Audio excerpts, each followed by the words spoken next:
Hello friends, Radhe Radhe. आज मैं आपको बताऊंगी सावन सोमवार आने से पहले महिलाएं ये चीज़ें खरीद लें। ऐसा माना जाता है कि सावन का महीना शिव जी की उपासना के साथ उनकी अर्धांगिनी माँ पार्वती के त्याग और पतिव्रता धर्म को पूजने का भी माना जाता है। तो इसलिए सावन के महीने हर मंगलवार को महिलाएं मंगला गौरी का व्रत भी कई करती हैं। सावन के महीने में सब कुछ हरा हरा दिखाई देता है। इस महीने में महिलाएं हरे रंग की चूड़ियाँ कपड़े पहनती हैं। ऐसा करने से उनके पति की आयु लंबी होती है और भोलेनाथ उनसे जल्द प्रसन्न होते हैं। हरी चूड़ियाँ, पहला क्या खरीदें? सावन में हरी चूड़ियाँ खरीदनी चाहिए। विवाहित महिलाओं के लिए दूसरा सबसे ज़रूरी काम यह है कि उन्हें सावन के महीने हरी चूड़ियाँ पहननी चाहिए, जिससे भोलेनाथ जल्द प्रसन्न होते हैं और उन्हें सदा सौभाग्यवती रहने और उनके पति को दीर्घायु रहने का आशीर्वाद देते हैं। इसके अलावा शादीशुदा महिलाओं को सावन के महीने मंगलसूत्र जरूर पहनना चाहिए।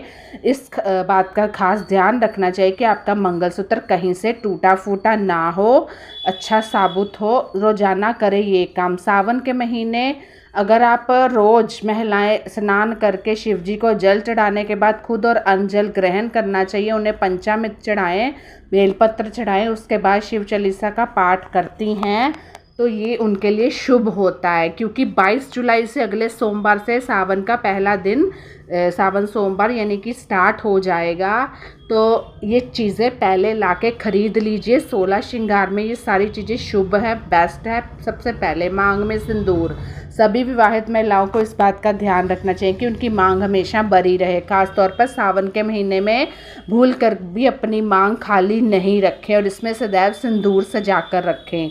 सिंदूर लगाकर ही महिलाओं को पति के सामने आना चाहिए। ऐसा करने वाली महिलाओं को भोलेनाथ अखंड सौभाग्यवती रहने के आशीर्वाद देते हैं। वैसे आप 16 के 16 श्रृंगार खरीद सकते हैं, इसमें कोई वो नहीं है कि मेन खरीदना है। लेकिन आप अगर पूरा 16 श्रृंगार नहीं कर सकती तो जो चीज़ें मेन है वो आपको करनी चाहिए।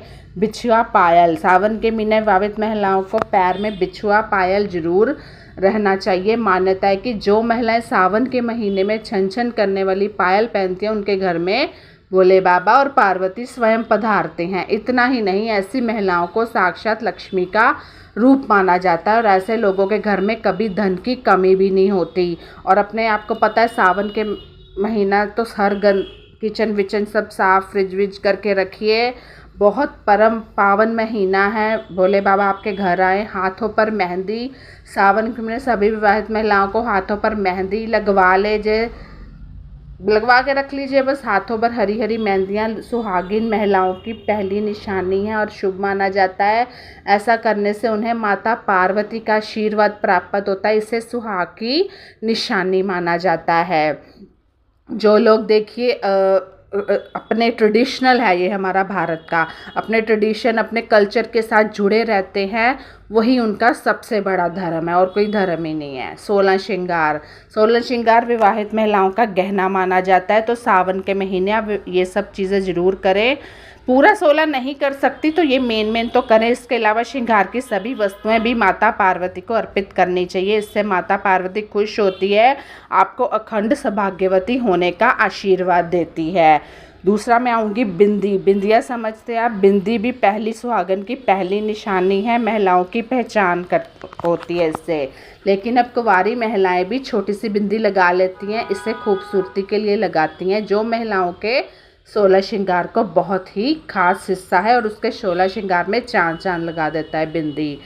तो जैसे मेरे तो छोटा बेबी है तो वो सब चीज़ें मेरी नहीं बिंदी लगाने देती, तो आप हल्की सी लिक्विड लगा सकते हैं जिनके छोटे बेबी है। गजरा, जूड़े और चोटी को सजाने के लिए इस्तेमाल किया जाने वाला गजरा महिलाएं की खूबसूरती में लगता है। चाहे वो आप मंडे के मंडे लगा लो। गजरा चमेली मोगरा के अलावा कई तरह के सुगंधित फूलों से बनाया जाता है। कान की बाली, झुमके, बाकी गहनों की तरह झुमके कुंडल भी सुहागनों की शोभा बढ़ाते हैं। अलग अलग डिज़ाइन के होते हैं जो सोना चांदी के अलावा बहुत सारे डिज़ाइन में भी मिलते हैं। तो कैसी लगी ये वीडियो मुझे ज़रूर बताइएगा। Bye bye.